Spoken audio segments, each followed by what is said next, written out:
উঠিছিলো তাৰপিছত উঠোঁতে ই কৈছে কি মই স্কুল নাযাওঁ মই অলপ শুই দিওঁ মই লোতে শুবা যদি স্কুল নোযোৱা শুই দিয়া বাবা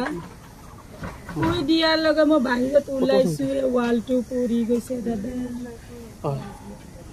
ভাইটিটো শুই আছিল তাৰমানে তাৰপিছত লোকেল মেডিকেল লৈ গ'ল নে মেডিকেল লৈ গৈছে তাৰপিছত জিএমচিত আছে হয় পোষ্টমৰ্টম বেলে কৰিব এপুৰা এটলে আই পোৱা নাই নাই এনে না ল'ৰাজন নাম ভাইটি সাহিল হুসেন বয়স 12 বছৰ বাপেকৰ নাম কি আছিল ল'ৰাটো দিলৱাৰ হুসেন ইয়াত আগে পিছে এনেকা ধৰণৰ ঘটনা ঘটিছিল নেকি গম নাপাও স্যাৰ মই 4 মাহ এনে না ইয়াতো 4 মাহ হৈছে আপোনালোক নতুনকৈ আহিছে ইয়াতে স্যাৰ মই শান্তিপুৰত আছিলো হয় 4 মাহ হ'ল আহা ইয়াতে এইবোৰ একচনীয়া মাটি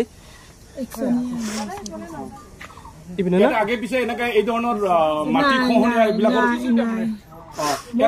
তোমালোকে মাটি কিমান চনৰ পৰা মাটি কিনিছিল ঘৰখনৰ মানুহ নাছিল বয়সৰে ইমান মানে কি এই গৰ্ভত থাকাতে মই লৈছিলো মানে 12 বছৰ হ'ল কিন্তু আপোনালোক ইয়াতে নতুনকৈ আহিছে আহা নাছিলো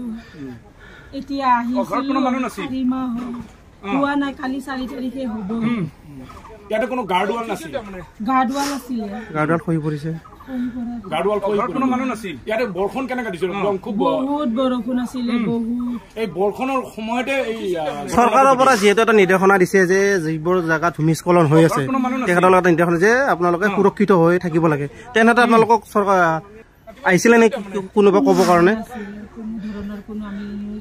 ঘৰখনৰ মানুহ নাছিল যদি পালো হয় মাটিত কৰি মোৰ সন্তানে ডাঙৰ আছিল হয় আজি মোৰ 12 বছৰৰ ল'ৰা আছে এটাই ল'ৰা আপোনাৰ কেইটা ল'ৰা ঘৰখনৰ মানুহ ল'ৰা ছোৱালী কেইজন এটা ছোৱালী কোনো না মোৰ ল'ৰাটো যি পঢ়ি আছিল আজি ভৱিষ্যত ডাঙৰ হ'লে তো মোৰ ভৱিষ্যত উজ্জ্বল হ'লে হয় আজি যদি ই নাই মোৰ ভৱিষ্যত কিবা আছে নেকি শান্তিপুৰত ভাড়াত আছিল আপোনালোক ভাড়াত আছিলো এটা ডেড বডিটো কেইটা মানুহ আহিছে কোনো খবৰ পোৱা নাই গমে পাই থকা নাই ফোনৰ মানে মোবাইল এটা হস্পিটেলত কোন আছে আছে আমাৰ ঘৰৰ পৰা এনে আপোনালোকে আৰক্ষী বিভাগক খবৰ দিছিলে নে ঘৰখনৰ মানুহ নাছিল গৰচুক থানাতো খবৰ আহিছিল না আৰক্ষী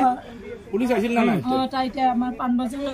জিএমচিত গৈছে না পুলিচ ইয়ালৈ ফিল্ডত আহিছিল না নাই ফিল্ডতো মই ঘৰখনৰ মানুহ নাছিল ইয়াতে তদন্ত কৰিবৰ কাৰণে পুলিচ প্ৰশাসন একচুৱেলি আহিব লাগে যিহেতু ইয়াতে